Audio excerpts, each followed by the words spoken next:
There's a big buzz in political circles over Prashant Kishore's recent meetings with the opposition netas. Sources revealed to India Today that the election strategist likely is lobbying for NCP chief Sharad Pawar to become the next president of the country, whom he has already met thrice after Bengal elections.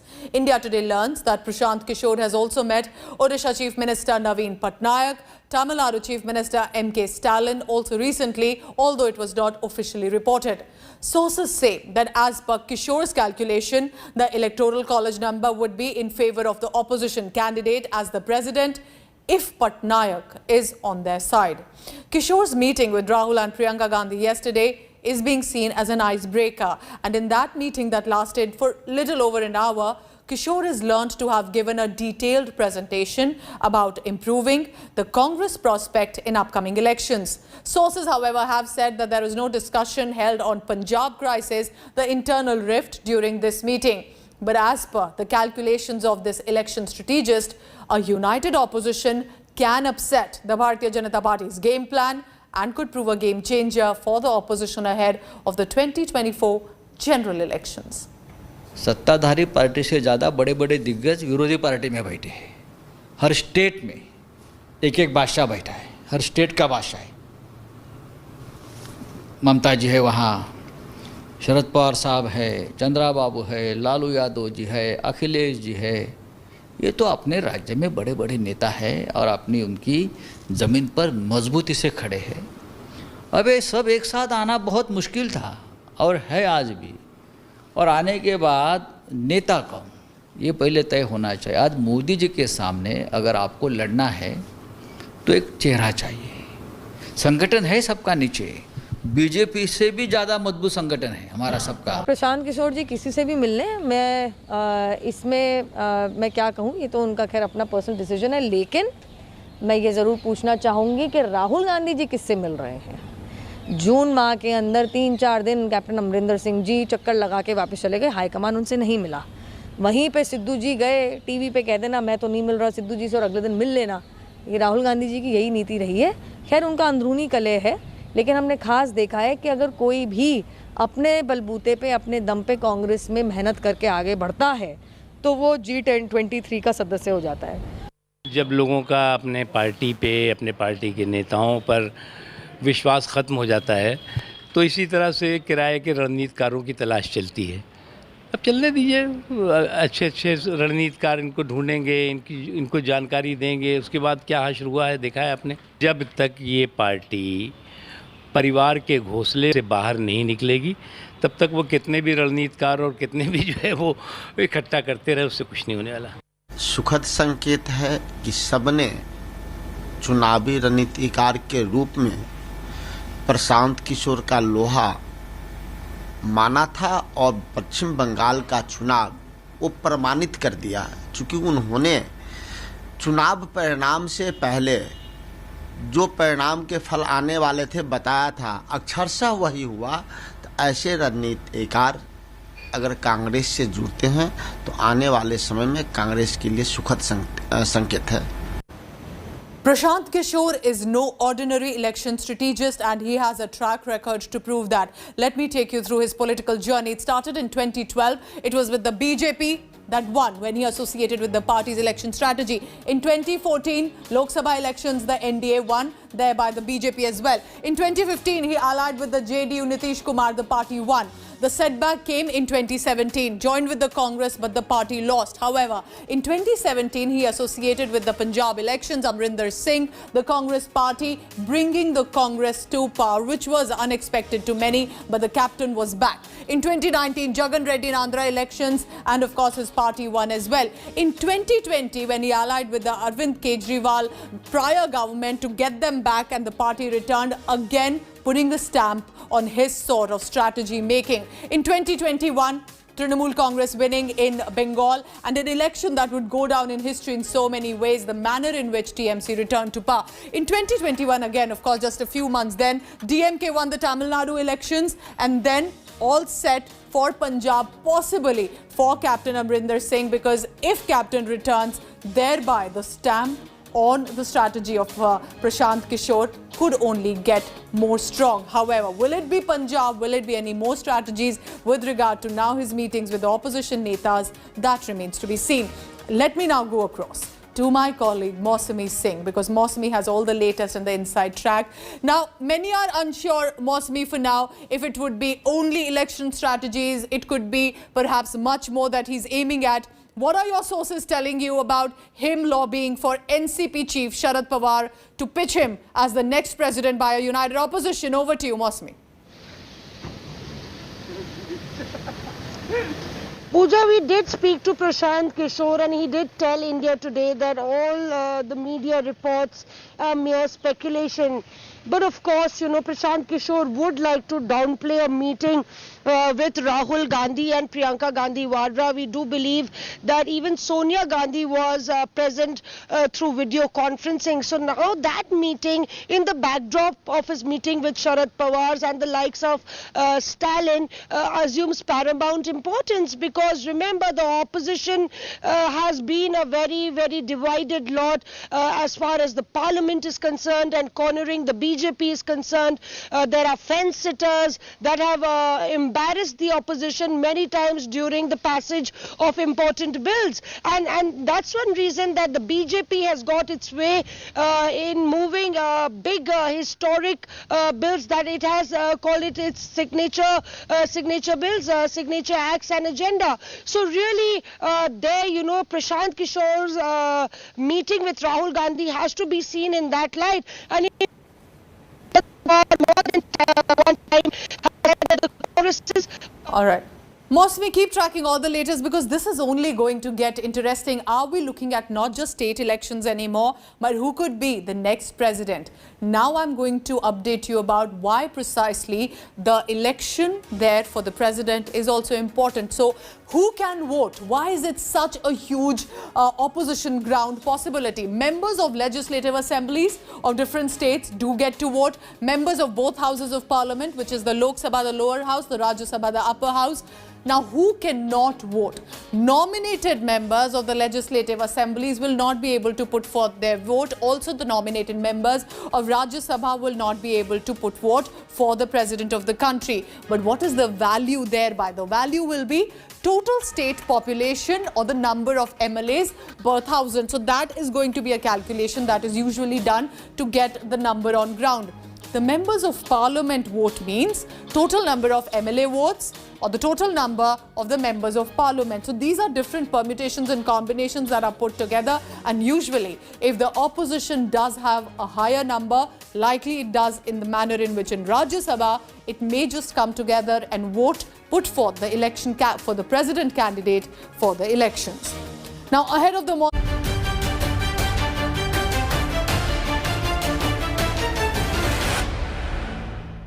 and that parliament session that is now emerging ahead of the monsoon session, all set to witness fireworks as well. It will be interesting to see what exactly happens. Remember, there are meetings taking place, and with regard to the Congress strategy group meeting virtually today at 4:30 p.m. to discuss their strategy. Congress President Sonia Gandhi will be chairing the meeting. During the meeting, the party will evolve its strategy to corner the government directly. What could it corner the government on? COVID situation, inflation, the fuel price rise, and of course the management of the pandemic in itself and the state of the economy. Meanwhile, sources are telling India Today that Adhir Ranjan Chaudhary will stay as the leader of opposition for Lok Sabha, as it won't be possible to change the name right now because there's very less time left for the session to begin in the next few days.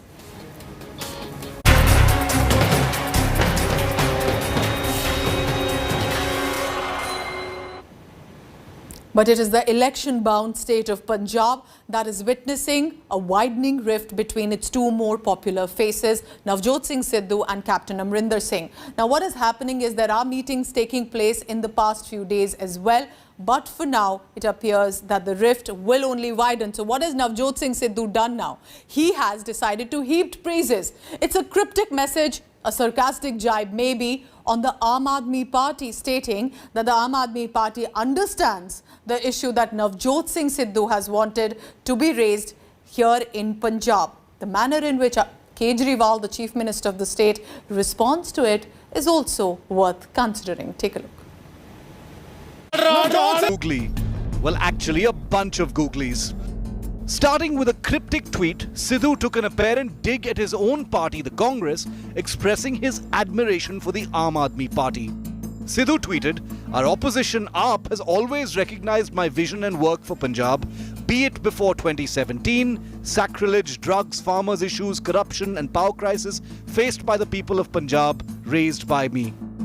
This tweet further fueled speculation that all isn't well in the Congress party. The feud between Sidhu and Chief Minister Amrinder Singh seems unresolved. System ने एक फट्टी ला थी मेरे office के बाहर, minister for renewable energy and power. मैं कहता system, I said no, मैं कहता system which has rejected all my proposals for the welfare of the people of Punjab, I will reject that system. I said no. And the tweet dropped just a few days after Sidhu had a high-profile meeting with Priyanka Gandhi Vadra of the Congress.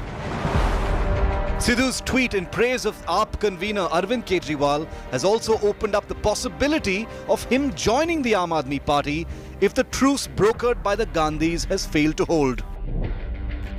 Crucially, the Aam Aadmi Party chief chose to reciprocate to Sidhu with a pat on his back. मुझे बहुत खुशी होती है आज आम आदमी party इतना अच्छा काम कर रही है कि हमारे विपक्षी पार्टियां भी हमारी तारीफ करती हैं, विपक्षी नेता भी हमारी तारीफ करते हैं. So one feels encouraged about it. Essentially, Sidhu's tweet is a signal to the Gandhi High Command that the volatile politician has options if push comes to shove. Sidhu didn't stop at praising AAP. He posted another cryptic tweet, however. Sidhu said that the opposition dares to question me, yet they cannot escape my pro-people agenda. This means they have resigned to their fate. A tweet that sounded like tempering of his earlier tweet and an attempt at a little bit of damage control, all in an effort to queer the political pitch over what his real intentions are. One thing is evident, Sidhu is keeping his options open. On the one hand, he's sending out a warning signal to the Congress High Command to get the truce implemented in his way. On the other hand, he's obviously keeping the Aam Aadmi Party also hopeful of admitting him. With Satyendra Chauhan in Chandigarh, Bureau Report, India Today.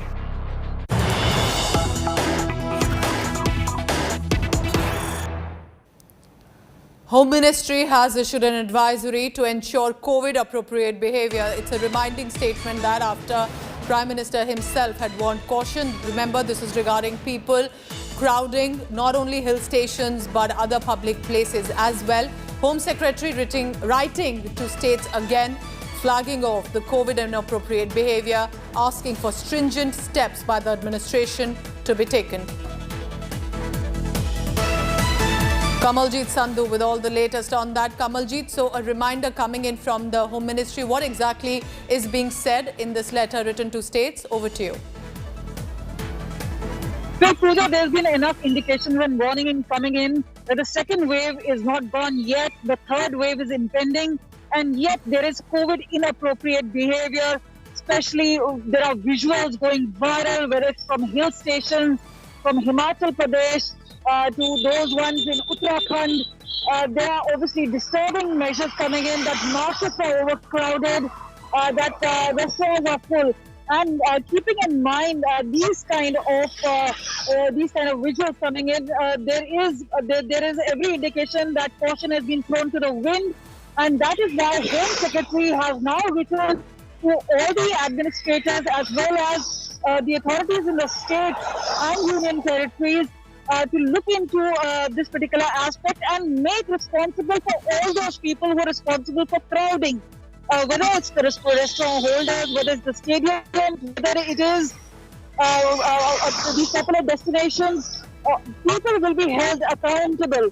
Now, several states have cracked down, have ensured that measures are done, but a warning sign coming in from the center that you cannot keep your guards down. COVID is not gone anywhere. They have to ensure COVID-appropriate behavior.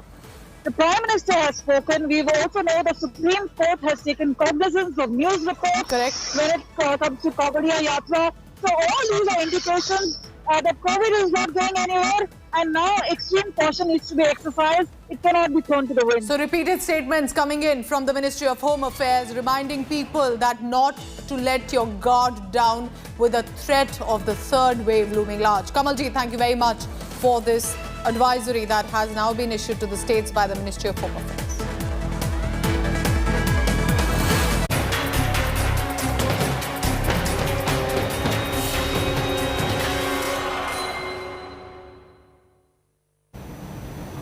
Repeated reminders are coming from the government to stay cautious and follow COVID protocol, primarily because I'm going to take you through one by one different locations of how people are willingly flouting norms and literally inviting the third wave. Let's take you first to Rajasthan's Dausa. This is the Balaji Mandir. People coming forth to offer prayers in large numbers. But there's no social distancing, most people not even wearing a mask. Take a look at these visuals that are evidence in itself. And remember, this is while the restrictions and social distancing norms are mandatory in these places where people just do not seem to care. The visuals are proof of how many of these people are going to return to their places and their home and their families and could just prove to be super spreaders. These are devotees offering prayers but not really caring about human lives. And this after a caution of statement already coming in from the Prime Minister. Rajasthan Chief Minister Ashok Gehlot also had expressed concern over the negligence of the COVID protocols. From Rajasthan, let me now take you to Coimbatore. Hundreds of Bharatiya Janata Party workers gathered in Coimbatore in Tamil Nadu to welcome the newly elected state president K. Annamalai. But as visuals show you on the screen, not only are people breaking social distancing norms, oblivious to COVID protocols, K. Annamalai himself is not seen wearing a mask. See how people are so close to each other and of course not realizing how they could be endangering lives. And there the Tamil Nadu BJP chief without a mask but receiving a royal welcome by the supporters and the workers of the party. From Tamil Nadu, let me now take you to Uttar Pradesh. In Kanpur, while the cases continued to dip, the state decided to relax restrictions. In turn, taking advantage of this, people are crowding the marketplaces. And of course, the lockdown having caused a lot of businessmen trouble. But what we see here is people not wearing a mask, standing very close to each other, even vendors not adhering to COVID protocol behavior while they are selling their goods and services. All of this only a reflection of how people are not bothering to even ensure basic caution in these places. And remember, none of these are emergency situations. People are going out for shopping, offering prayers, and of course, while some of it could be essential services, it doesn't have to be the manner in which it is being shown. I'm now going to take you to the state of Bihar. This is a COVID vaccination center. Well-intentioned people want to get jabbed, but chaotic scenes. People turning up in large queues, but amid the short supply of vaccinations, the manner in which they are crowding could just become potential super spreaders. There's no social distancing. Few are seen wandering around, not wearing a mask, and this despite the fact, as you can see, personnel deployed on duty asking, requesting people to at least maintain social distancing. Instead, they are falling on each other. The administration also is, of course, present at the spot, but nothing seems to be working. सुबह 7 बजे से हम लोग खड़े हैं, अभी तक vaccine नहीं लगा है। पर डे का यही काम है। कल भी आए थे, तो कल भी शाम को 4 बजे तक खड़े रहे। जब 4 बजे तो इन लोग बोले कि वैक्सीन खत्म हो गया है, इनका ड्यूटी खत्म, वैक्सीन खत्म। सुबह से इस समय तक 4 आदमी को दिया गया। A Pakistani woman who was initially denied the COVID vaccine in a Kolkata private hospital has now managed to get jabbed. Seher Kaisar, who was turned away earlier at one private hospital, got her vaccine finally at Kolkata's Amrey Hospital. Earlier, officials in the first vaccination centre had denied the jab, stating that she did not carry requisite Indian documents. This time, the AMRI hospital took the onus of vaccinating her after she re-registered on the CoWIN application with her Pakistani passport details. Last time, she had provided her address proof and certificate of marriage to an Indian citizen. Seher is a resident of Kolkata for last 7 years owing to her marriage, but is still a citizen of Pakistan. Her resident visa is renewed every 2 years. She needs to complete 10 years as a resident of India to have applied for citizenship.